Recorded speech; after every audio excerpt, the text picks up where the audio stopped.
Tiburones, mi estimado telepensante. Qué buen título lleva esta columna, ¿no es cierto? Porque nos habla de la naturaleza de quienes hoy día nos gobiernan, del tipo de personas con el que estamos lidiando. No es una novedad que en este canal hayamos dicho y destacado el vínculo entre el crimen organizado y el Frente Amplio y el Partido Comunista. Pero de lo que no hemos hablado es de la propuesta de Sebastián Piñera, que podría tener, aquí vamos a profundizar en ello, razones de fondo que la gente en amarillos, en demócratas, que algunos de Chile Vamos no están viendo. Este es un problema porque el caso Convenios se está tomando las portadas de todos los medios y estamos hablando, sí, en total, dice Tomás Mochiati, vamos a ir con él hacia el final de esta columna, son 9.000 millones de dólares los que el Estado le entrega a diversas fundaciones. Pero de las platas que estamos hablando son más o menos 15.000, 16.000 millones de pesos por ahora, ¿no es cierto?, que están siendo cuestionadas. En la medida que usted sabe, se le han entregado a fundaciones muy truchas, para que sigamos con las metáforas entre los tiburones, las truchas, etc. Y son en realidad montos bastante irrelevantes si uno compara esto con la deuda de 18.000 millones de dólares que tiene Codelco, la situación de NAMI, etc., ¿no? Sin embargo, como es un tema moral de profundas consecuencias, entiendo que se haya tomado la agenda pública, sobre todo porque supuestamente estábamos frente a estos jóvenes angelicales de una moral superior, lo cual, digamos, solamente puede haber llegado a creer una persona que no conoce los fundamentos filosóficos, deconstruccionistas de quienes habitan hoy día en la moneda, ¿no? Pero dejemos eso de lado y vámonos a lo pragmático. En lo pragmático, el presidente Piñera hizo una propuesta al mundo político y dijo: todos en contra de la extrema izquierda. Eso es lo que dijo. ¿Por qué?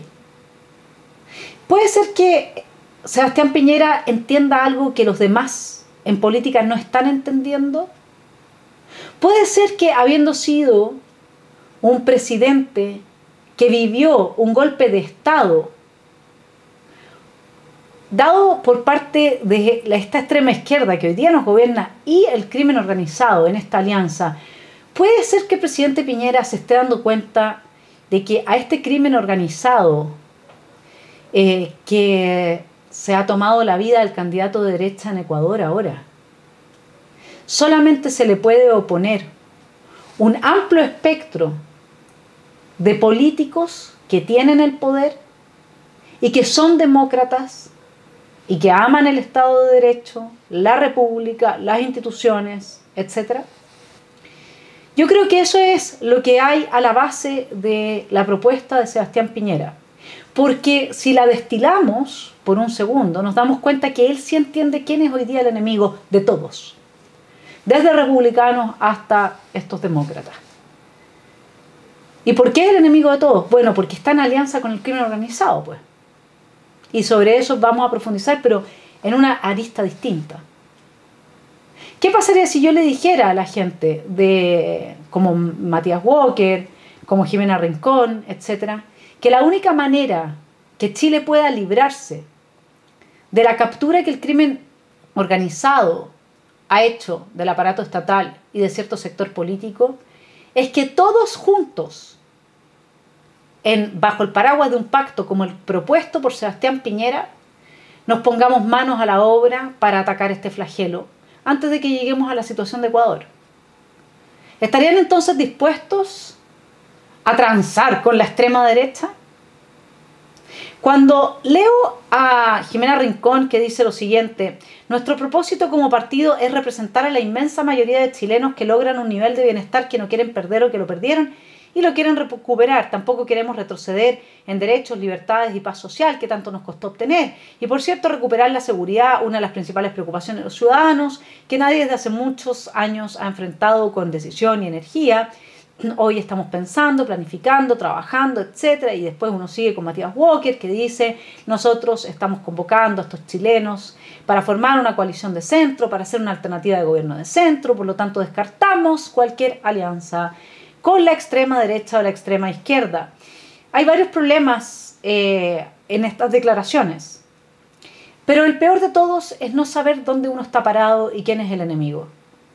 Y esta ganancia tan nimia de poderse decir a sí mismo de centro, descartando los dos extremos, cuando el Partido Republicano no tiene muchas diferencias doctrinarias con la UDI, tiene muchas similitudes con Renovación Nacional. Evópolis efectivamente es de otra cosecha política, ¿no es cierto? Ellos son progresistas y en ese sentido son gente de extrema izquierda. No porque ellos no están efectivamente a favor de la violencia política, pero en todo lo demás comparten la destrucción y deconstrucción de los fundamentos morales y valóricos de la sociedad cristiana occidental. Y lo digo con mucha responsabilidad, en la medida en que uno promueve, ¿no es cierto?, la destrucción de la democracia a través de la concesión de cupos a minorías, en la medida en que uno promueve la destrucción de la meritocracia a través de la promoción de este feminismo identitario con rasgos fascistas, claramente, nosotros podemos dejar a Evópolis fuera de la ecuación de la derecha. De hecho, me parece que tienen más relación los amarillos con republicanos que Evópolis con la UDI, ¿sí? Pero acá hay entonces un tema muy complejo, que es que quienes han dado respuesta a la propuesta de Sebastián Piñera muy probablemente no están viendo quién es realmente el enemigo. Y aquí hablo enemigo en los términos que corresponden, porque el crimen organizado usa armas, extorsiona y mata a gente. Al parecer, Chile, lo que efectivamente, y creo que es la primera vez que le oigo a Sebastián Piñera decir algo profundamente consciente del problema que enfrenta Chile. Hoy día nuestro tema es la alianza entre este gobierno procrimen y el crimen organizado. Ese es nuestro problema. De hecho, llegamos acá producto de que ese ha sido el trabajo de la bancada de extrema izquierda durante años y que vamos a entrar en detalle en adelante. Lo que le quiero decir, mi estimado telepensante, es que nos estamos acercando poco a poco, más rápido de lo que quisiéramos, a la realidad de países como Ecuador, donde Fernando Villavicencio, candidato presidencial de Ecuador, fue asesinado a tiros, ¿no es cierto?, en la tarde del miércoles, tras un ataque perpetrado por sicarios, en un suceso que ha conmovido, le leo el artículo, a la conciencia nacional en medio de la crisis de inseguridad que azota a Ecuador y que cada vez parece ponerse más grave. El mandatario Guillermo Lasso ha responsabilizado del ataque a los miembros del crimen organizado, a quienes ha advertido que les va a caer todo el peso de la ley. Mire, lo voy a dejar con el testimonio de Fernando Villavicencio antes de ser asesinado, para que entendamos de qué estoy hablando en esta columna. El país se ha enterado a través de los medios de comunicación de un parte policial en el que se revela una gravísima amenaza de uno de los capos del cartel de Sinaloa, me refiero alias Fito, en mi contra y en contra de mi equipo de campaña, con una advertencia que si sigo refiriéndome a él y a su estructura, ellos atacarán en mi contra o atentarán contra mi vida. Esto lo que hace es confirmar que efectivamente nuestra propuesta de campaña afecta gravemente a estas estructuras criminales. Y aquí estoy yo dando la cara, no les tengo miedo, 20 años me he jugado en este país en contra de estas estructuras delictivas y reitero, no les tengo miedo y ratifico mi planteamiento de crear una cárcel especial de altísima seguridad que está acá. Será una de las primeras obras que impulsaré apenas asuma el mando para trasladar a Fito y a otros capos del narcotráfico, sicarios y otros criminales a esta cárcel de máxima seguridad donde estarán completamente aislados. Observemos entonces el escenario al que nos enfrentamos, pero sin medias tintas. Incomodémonos, porque es incómodo, porque estos tiburones, usted sabe, el tiburón es depredador, el tiburón no para, huele la sangre y no para. Estos tiburones que hoy día están en el poder y que están desfalcando a Chile y que están destruyendo nuestra institucionalidad, están dejando a una generación completa de niños sin educación para poderlos después manipular como quieran cuando bajen, ¿no es cierto?, la edad para ir a votar, porque ese es su objetivo.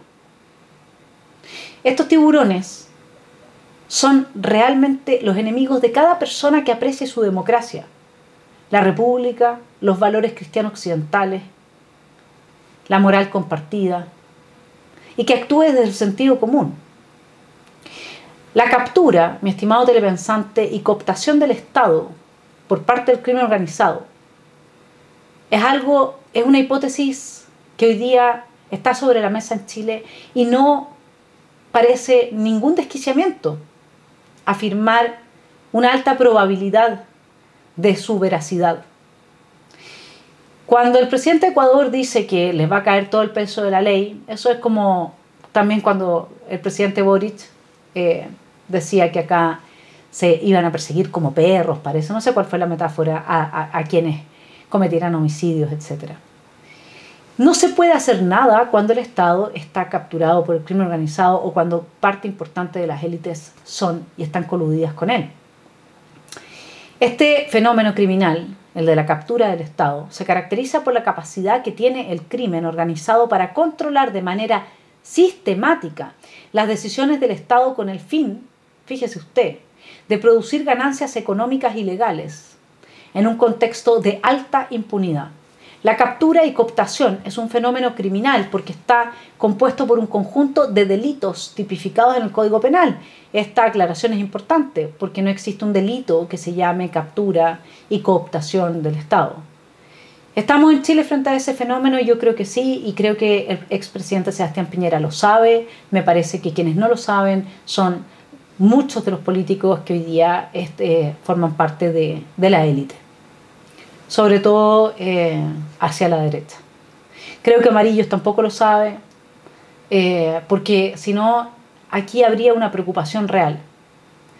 Y se estarían dando cuenta de lo que se dio cuenta Sebastián Piñera. Yo no estoy aquí, apoyando esto. Estoy tratando de explicar cuál es el marco que puede tener sentido para comprender la propuesta de Sebastián Piñera y significar la respuesta, la negativa de los sectores autollamados de centro en este país, porque yo creo que no hay sectores de centro, digamos, ¿no?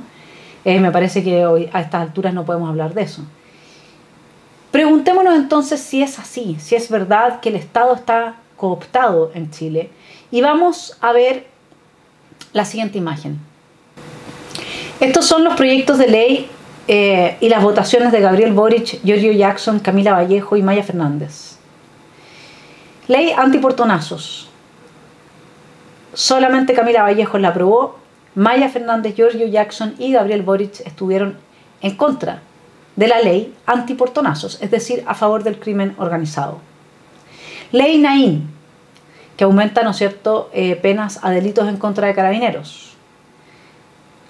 Todos la rechazaron.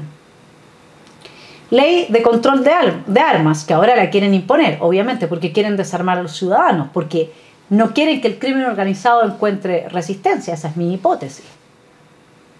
Que nos podamos defender los ciudadanos. Pero en su momento, cuando hubiera afectado al crimen organizado, lo rechazaron. Gabriel Boric, Giorgio Jackson, la rechazaron. Se abstuvo Maya Fernández y Camila Vallejo. Modernización de técnicas de investigación sobre el crimen organizado.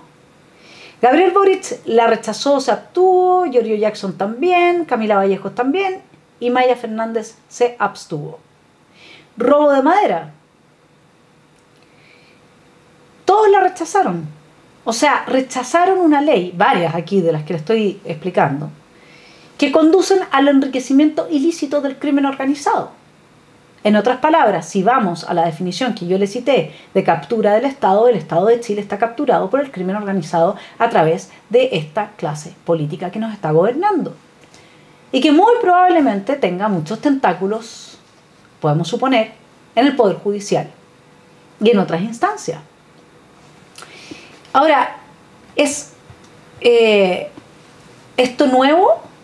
No, pues mi estimado telepensante, yo muchas veces le he citado que durante 2019 se destapó el tema de la relación entre la política y el crimen organizado bajo el título de la narcopolítica. Eso fue en 2019, antes de la Revolución de Octubre. Empezaron a salir estos casos, por ejemplo, ¿se acuerda la situación de la comuna en San Ramón? ¿Quién la protagonizó? Miguel Ángel Aguilera, muy cercano a nuestro actual presidente de la Cámara del Senado, de Elizalde. Y aquí yo le quiero dejar un tema para que lo piense. Ninguna de estas denuncias, que la hizo Carlos Montes, que la hizo Cecilia Pérez, que la hizo Maite Orsini, como veremos, fueron investigadas. Nosotros estamos en la práctica ante una institucionalidad que no reacciona frente a este flagelo. ¿Qué fuerza, le pregunto a usted, qué fuerza puede contra estos tiburones? Solo una alianza como la propuesta por Sebastián Piñera. Aunque sea para esto, para limpiar a Chile del crimen organizado. Una alianza que tenga ese propósito como gobierno común. Y una vez logrado, se dividan por último. Lo voy a dejar con la época en que la narcopolítica fue noticia, tema que hoy día debiese estar ocupando las portadas de todos los medios, porque es hacia donde nos conduce esta élite política de tiburones. Que hay parlamentarios que tienen vínculos con el narcotráfico. Esa fue la frase de la diputada Maite Orsini, que generó molestia al interior del Congreso, pese a rectificarse y asegurar no contar con los antecedentes. Desde Chile Vamos irán a la justicia. Silvia Córdoba detalla la jornada. No entregó detalles y aseguró no tener pruebas. Aún así, la diputada Maite Orsini encendió las alarmas en el Congreso con la siguiente frase. Creo que hay parlamentarios que tienen vínculos con el narcotráfico. Fue en medio del debate por seguridad ciudadana donde la Frente Amplista aseguró que el narcotráfico ha permeado a los políticos. Declaraciones transversalmente rechazadas. Que la diputada Orsini de la misma manera efectivamente señale que no hay aquí ninguna denuncia. Es llegar y pegar a la bandada y gratis. Yo francamente creo que esto es inaceptable. Lo que corresponde no es hacerlo en un matinal, sino que hacerlo en los tribunales de justicia. Uno puede decir las brutalidades que quiere, acusar a quien quiere y después pide perdón. No pasaron más de 7 horas de sus dichos y la mesa directiva de la Cámara pidió explicaciones. Se puede haber entendido mal. No tengo antecedentes de que algún diputado o diputada en particular tenga vínculos con el narcotráfico. ¿Es solamente el tema de San Ramón? No. Acá son muchos hechos. Dichos sobre... Entonces las cosas por su nombre. Yo lo que le estoy planteando es que sin una alianza de todas las fuerzas políticas que aún no han sido capturadas ni amenazadas por el crimen organizado, sin esa alianza no vamos a poder enfrentar este flagelo, porque más encima los tenemos gobernando desde la moneda. A las indicaciones que se hicieron a la ley de usurpaciones, la rebaja de las penas a la asociación ilícita, tenemos que aceptar que hoy día existe en Chile un gobierno procrimen y que ese es el mayor desafío para la clase política. La impunidad, sigo profundizando en el tema de la narcopolítica para que entendamos qué pasa con la reacción institucional que deja impune todo esto. hace referencia a las dificultades que tienen las entidades responsables de la persecución penal en contra del crimen organizado cuando éste es capaz de operar con una apariencia de legalidad. Fíjese la importancia de rechazar todas estas leyes. No solamente abre el espacio a lucrar de forma ilegal, sino que impide la persecución, evidentemente, deja en impunidad al crimen organizado. Esta es la otra punta del análisis. No tenemos leyes, entonces ¿cómo los perseguimos? Suponiendo que el Estado no estuviese capturado, que todavía haya gente dispuesta a perseguir a esta gente. Y lo que uno ve en el actuar de este gobierno permanentemente ha sido una política a favor del crimen, ya sea impidiendo el avance de legislación, que por lo tanto no los deje en impunidad, o proponiendo indicaciones que siempre rebajan las penas para cualquier castigo. Lo peor de todo esto es que todavía hay personas, comunicadores importantes, opinólogos importantes, que creen que esto se hace porque ellos tendrían un amor por el criminal, porque el criminal sería una víctima de la sociedad. Esto no es así. La alianza de la extrema izquierda, de la izquierda violentista con el crimen organizado es más vieja que el hilo negro. Y la captura del Estado que se sigue. Sigamos con el tema de la impunidad. Es más difícil investigar las acciones de miembros de organizaciones criminales que simulan cumplir con las normas que las de miembros de grupos que violan abiertamente la ley. En otras palabras, la definición señala el modo en que el crimen organizado trata de controlar el funcionamiento del Estado para de esta manera aumentar las ganancias asociadas a la comisión de una compleja secuencia de tipos penales en los que la dimensión de la ilegalidad se superpone con la dimensión de la legalidad. Pero, ¿qué está pasando acá? Acá lo que está pasando es que la izquierda lleva un triunfo detrás de otro, le da lo mismo el resultado electoral. Si por algo el Partido Comunista, el Partido Socialista en su época, y que bueno, después se democratizó, pero hace 50 años atrás, ¿no es cierto?, no les importaba el tema de las mayorías democráticas, si esta gente no es demócrata. Entonces, lo que nosotros vemos es que hoy día hay una derecha y una centro-izquierda que lo que hacen es gestionar, administrar los triunfos de la extrema izquierda. Toda la política del 15 de noviembre, la noviembrista que responde a la revolución octubrista, va en esa línea. Y lo único que puede quebrar con la línea de administrar los triunfos de la extrema izquierda es un pacto como el propuesto por Sebastián Piñera. Aunque sea con ese objetivo, como le digo. De ahí vamos a ver cuál es el verdadero problema para poder generar ese pacto.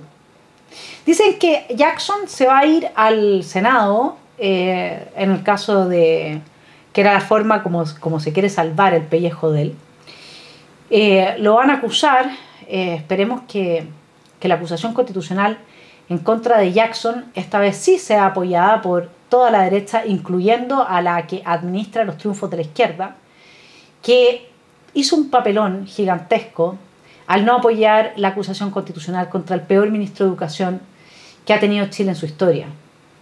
Eso es algo que la ciudadanía no deberá perdonarle a la derecha. Porque cuando se dice que fue un error la acusación constitucional en contra del ministro de Educación, uno realmente se queda pensando qué le pasa a estos comunicadores, que no entienden que el error no fue acusarlo, si él está abiertamente reconocido como un ministro de los peores que ha pasado por la cartera. El error fue no haber apoyado la acusación, ese fue el error. Pero todos los comunicadores dicen, no, es que fue un error en la acusación constitucional. Y con eso le dan el triunfo a la extrema izquierda. Porque no quieren tocar a su propio sector. Que lo que hizo fue traicionar a la ciudadanía, a todos los padres y jóvenes que merecen educación e igualdad de oportunidades. Entonces yo llamo a estos comentaristas, a estos opinólogos, a ser un poco más francos y sinceros y no dar vueltas así las cosas. Nunca es un error, una acusación en contra de un ministro que implementa la perversión de la ESI en contra de la decisión del Congreso. Nunca. Eso es un error. Bien. Sobre Jackson, entonces. Nosotros sabemos que hasta la hermana de Jackson está metida en el caso de fundaciones. El libelo acusatorio se funda en, lo cito, haber comprometido el honor de la nación, infringir la Constitución y por haber dejado las leyes sin ejecución. La UDI y RN anunciaron que van a apoyar esta acusación. Macaya afirmó que Jackson es el símbolo, es el fundador de un partido que está en la génesis de todo esto y no es algo que solamente pensamos desde la opinión de los partidos políticos. Entonces yo francamente quisiera que se dieran cuenta que el tema de las fundaciones es una punta del iceberg. Esa forma de actuar, esa forma matonesca de actuar, es característica de esta alianza entre el crimen organizado y la política, los políticos que pasan a ejercer su rol desde la narcopolítica. Entonces, ¿cuál es la relevancia hoy día de hablar de este tema? Que debiésemos de volver a revisar la propuesta de Sebastián Piñera a la luz de este diagnóstico. Porque el descaro de estos tiburones está poniendo en tela de juicio incluso nuestro futuro cercano. Lo voy a dejar con las propuestas de la ministra Toá para controlar, bajo la excusa de protegernos, la vida de cada uno de nosotros a través de la inteligencia artificial. Y ponga ojo en el video quién está detrás de ella, qué ha seguido Girardi ahí. Una de las personas, digamos, con el tejado de vidrio y los paños más sucios de la política nacional. ¿Por qué Guido Girardi está detrás de Carolina Toá? ¿A usted no le da susto? Le pregunto, y se lo pregunto antes de que vea el video, para que lo reflexione, que gente aliada con la narco, con el crimen organizado y con la narcopolítica, nos imponga estas medidas de seguridad como las que está proponiendo la señora Toá con Girardi a su espalda. Lo dejo con el video.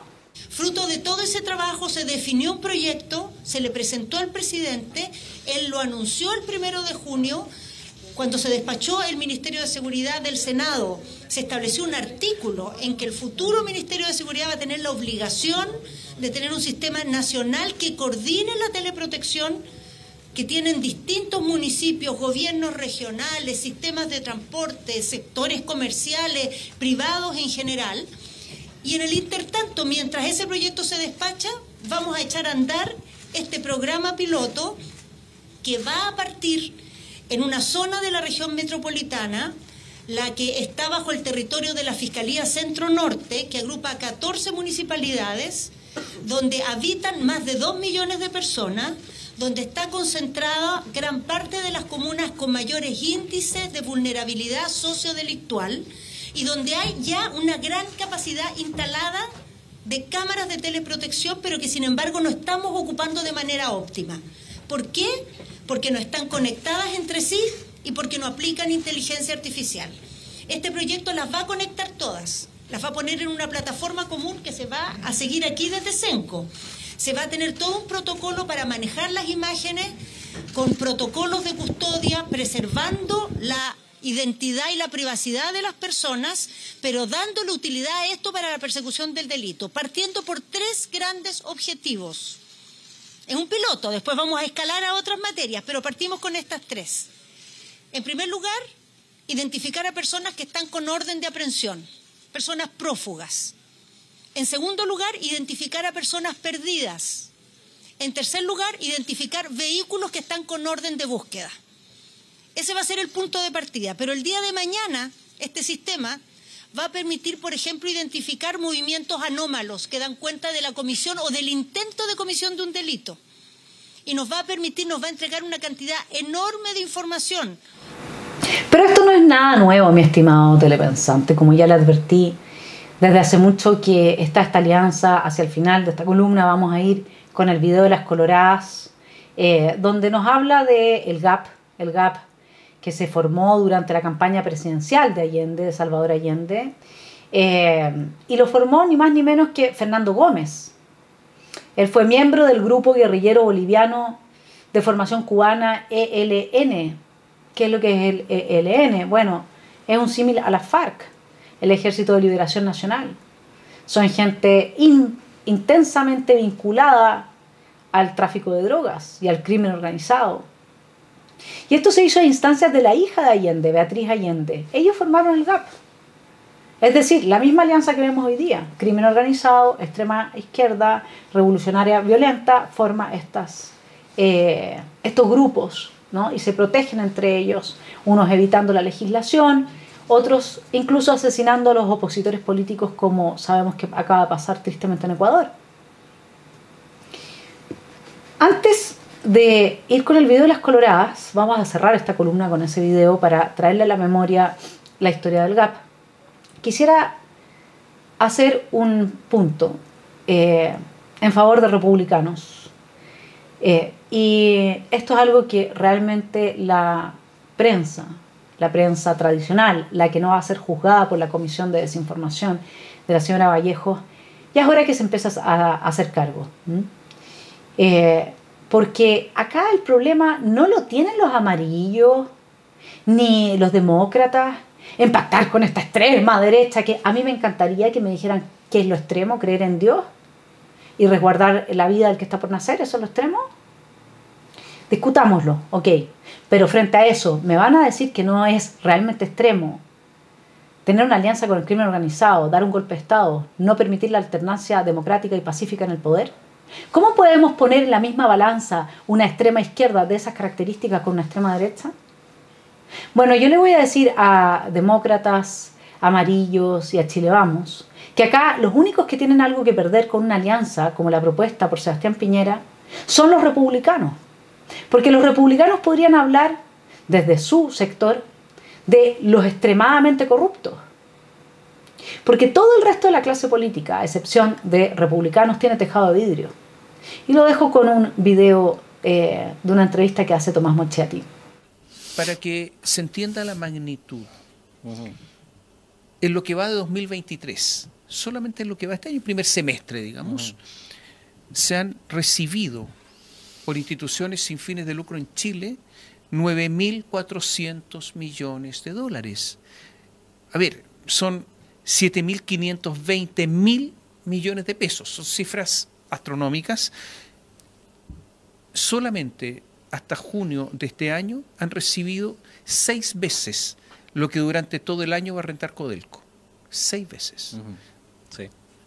Y el asunto es no, pero si aquí tiene facultades, ¿quién? Bueno, el Servicio de Impuestos Internos, sí, ¿quién más? El Ministerio de Justicia, ¿quién más? Los organismos contralores de los ministerios que entregan las platas. Sí, claro. ¿Quién más? Ellos mismos. Están llenos de instituciones, abogados con facultades. La Fiscalía. El Consejo de Defensa del Estado. Pero no resulta nada. Sí. O sea, yo me estoy preguntando cuántos de estos 9.400 millones de dólares se los están robando. Al parecer en nuestro país, lamentablemente, parece prevalecer una mala política.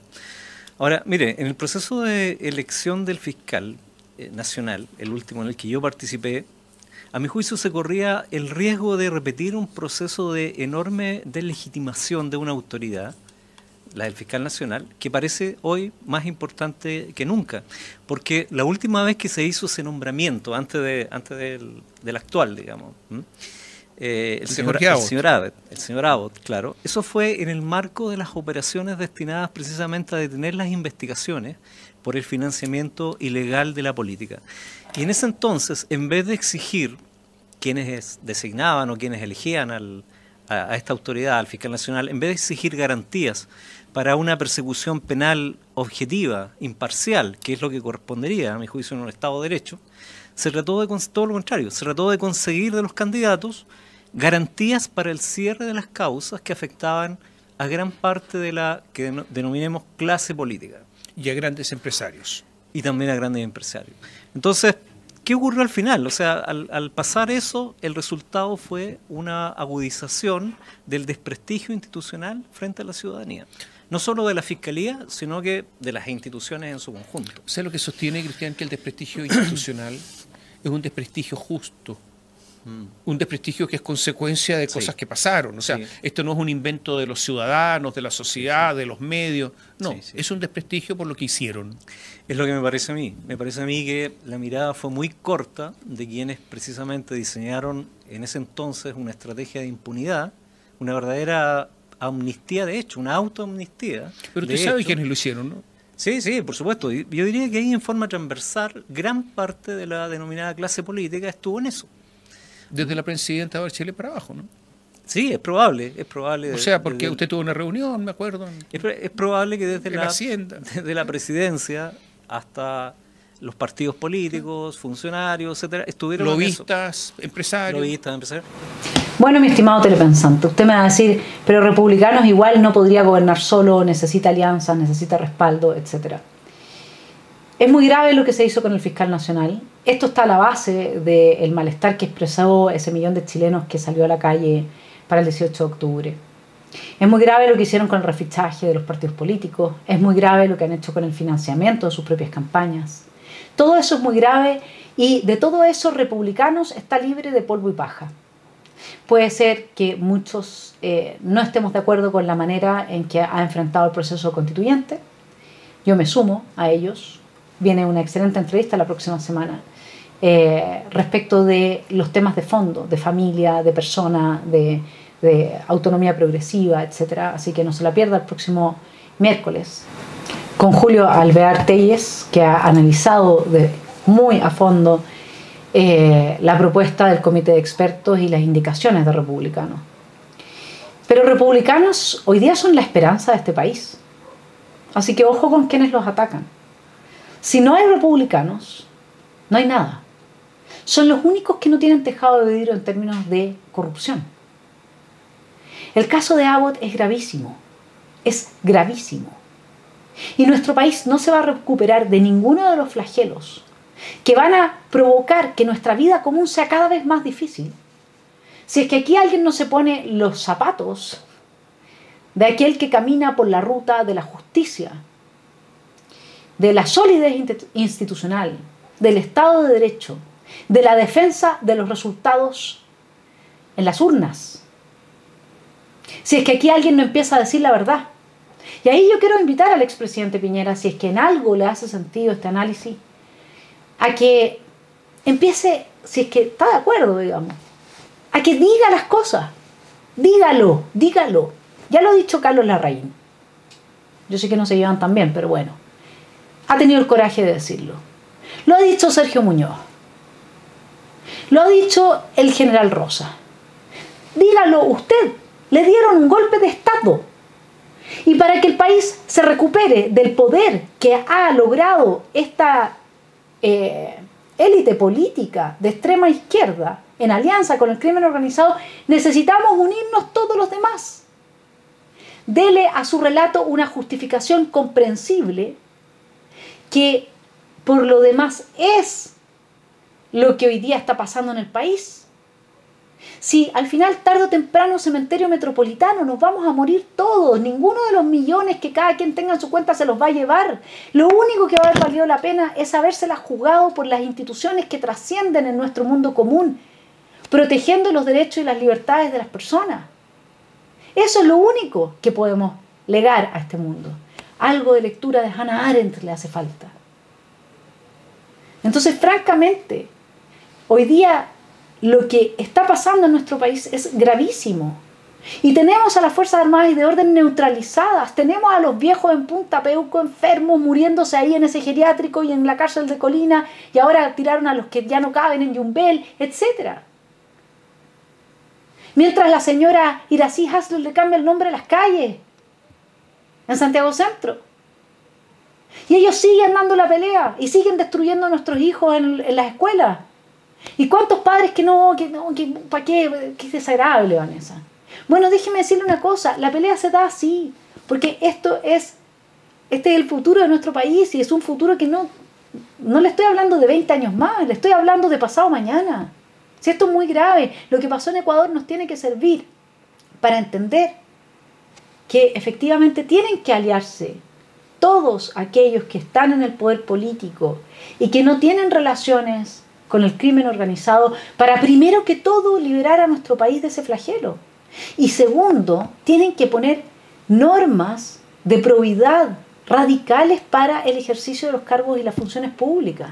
No puede ser que tengamos una señora Toá, bajo cuyo mandato en la municipalidad de Santiago desaparecieron más de 300 millones de pesos de ministra del Interior.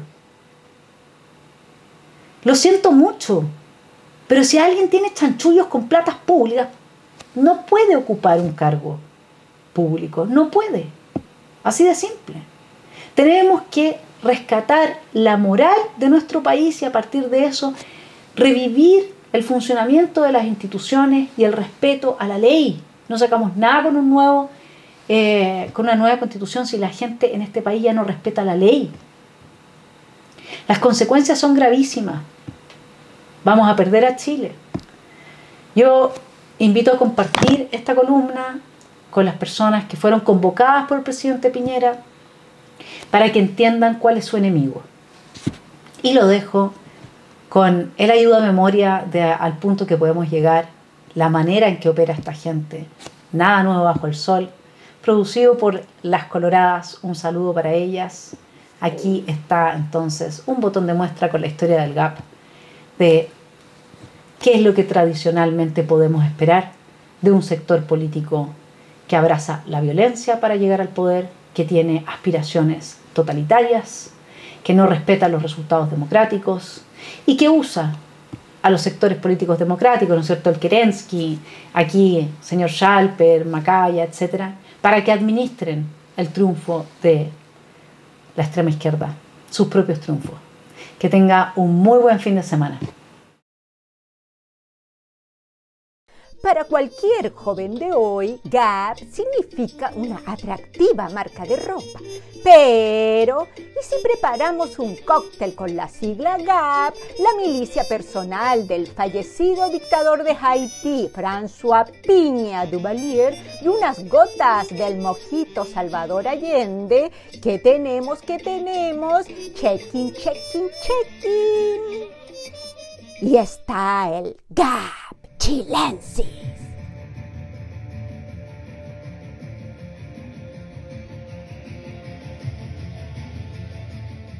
Tonton Macoute en creolé significa el viejo del saco. Los haitianos temían caer dentro del saco de estos guardias, cuyo logo era una calavera. En Chile, la Unidad Popular y su líder, Salvador Allende, ardían de deseos de establecer relaciones más que íntimas, hombre, con aquella chica, la joyita cubana, liderada por el barbón de los mojitos a la bala y de sus amiguitos verde oliva, para lograr la revolución caribeña en Chile. Desde 1967, en el Congreso de Chillán, el Partido Socialista Chileno ya había declarado la lucha armada contra los pijes y momios de la burguesía chilena. Por eso recomendaron un grupo de voluntarios, amigos, para proteger a Salvador Allende. Los voluntarios no se marcharon a casa cuando Allende llegó a La Moneda. Ante las insistentes preguntas de la prensa, Allende respondió: son solo un grupo de amigos en cuya lealtad y valentía confío. Saltándose la Constitución, las leyes y las costumbres, Allende consolidó esta suerte de guardia pretoriana que vigilaba a la población vestida de civil y desde sus Fiat azules. Siempre llevaban las armas en ristre. Eran una mezcla de chilenos y cubanos muy normales, como lo más selecto del MIR, con sus tácticas de inteligencia y violencia. También los helenos, que eran excombatientes del Ejército de Liberación Nacional, quienes habían estado con el Che Guevara en Bolivia. Algunos paracaidistas expulsados del ejército por pensamiento marxista y, claro, unos pocos de los 43 delincuentes indultados por Allende. Estos Tantomacut criollos intentaron asumir funciones propias de la Policía Nacional. Además, entorpecieron el ejército y convirtieron el Cañaveral en una verdadera escuela de instrucción guerrillera para el MIR y otros grupos de carácter violento. Escondidos bajo la caribeña fachada de voluntarios soñadores, el GAP promovió el terror, la división, las peleas, la violencia y la muerte. Han pasado 50 años y todavía no nos piden perdón.